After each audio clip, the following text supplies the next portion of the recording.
সবার ভূমিকাকে যখন আপনি ইগনোর করবেন আর একজনকে শুধুমাত্র মাথায় তুলে নাচবেন, তখন বাকিরা কিন্তু আপনার মাথা থেকে ওই একজনকে কিন্তু ফেলিয়ে দিবে।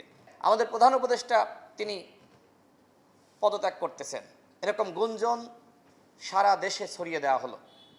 কে ছড়ালো? এনসিপির আহ্বায়ক নাহিদ ইসলাম। তার দায়িত্ব এটা? তিনি কি এখন সরকারে আছেন? তিনি কি উপদেষ্টা? তাহলে কোন যৌক্তিকতায় তিনি এই গুঞ্জন বা গুজব ছড়িয়ে দিলেন?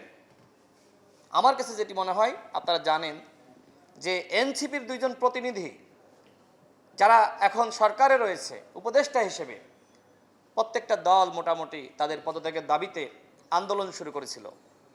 এই চাপটা এনসিপির উপরে এসে পড়েছিল। আমার মনে হয় যে এই চাপটা সামলানোর জন্য তারা এই নতুন একটি নাটক তারা মঞ্চায়ন করলো, প্রধান উপদেষ্টার পদত্যাগের নাটক। আসলে কি তিনি পদত্যাগ করতে চেয়েছিলেন?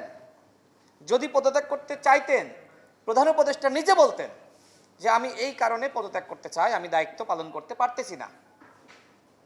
অথবা তার প্রেস উইং ছিল, প্রেস সচিব ছিল, অন্য কোনো উপদেষ্টা ছিল, তারা কেউ বলেননি। বরং আমরা শুনেছি তাদের উপদেষ্টারা, বিশেষ সহকারী বা অন্যান্য দায়িত্বশীল, তারা বলছেন যে না, প্রধান উপদেষ্টা পদত্যাগ করতেছেন না। এই যে জনগণকে ইমোশনালি ব্ল্যাকমেইল করা, কেন, কি উদ্দেশ্যে আমরা জানতে চাই। কই, তিনি তো পদত্যাগ করেননি।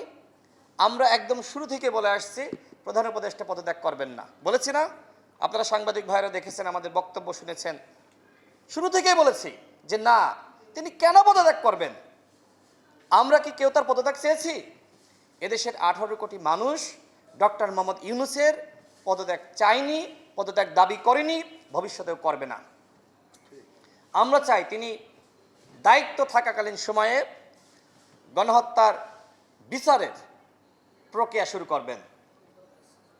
তিনি রাষ্ট্র সংস্কারের রোডম্যাপ জাতির সামনে হাজির করবেন। তিনি নির্বাচন যাতে অবাধ, সুষ্ঠু, নিরপেক্ষ হয় এই ব্যবস্থা গ্রহণ করবেন।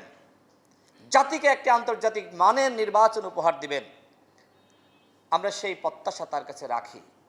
কিন্তু তাকে পুঁজি করে, তার ইমেজ ব্যবহার করে কেউ যদি মনে করে আমরা রাজনীতি করব, সেটি আমরা হতে দিব না। প্রধান উপদেষ্টা সবার, সকল দলের, সকল মতের। আমি তার উদ্দেশ্যে বলতে চাই যে আপনি শুধুমাত্র এনসিপির আশীর্বাদ হতে গেলে অন্য দল আপনার উপর মনক্ষুণ্ণ হবে, কষ্ট পাবে। সুতরাং আপনি কোনো দলের হতে চেয়েন না। এখন অনেক গুঞ্জন রয়েছে যে নির্বাচন কেন বিলম্বিত করা হবে, কারণ এনসিপি উপদেষ্টাদের দল, এই দল এখনো পর্যন্ত গুছিয়ে নিতে পারেনি। তার জেলা কমিটি নাই, উপজেলা কমিটি নাই, নিবন্ধন নাই, সুতরাং সময় লাগবে। এখন তার জন্য যদি আপনি সময় ক্ষেপণ করেন, বাকিরা কি মানবে?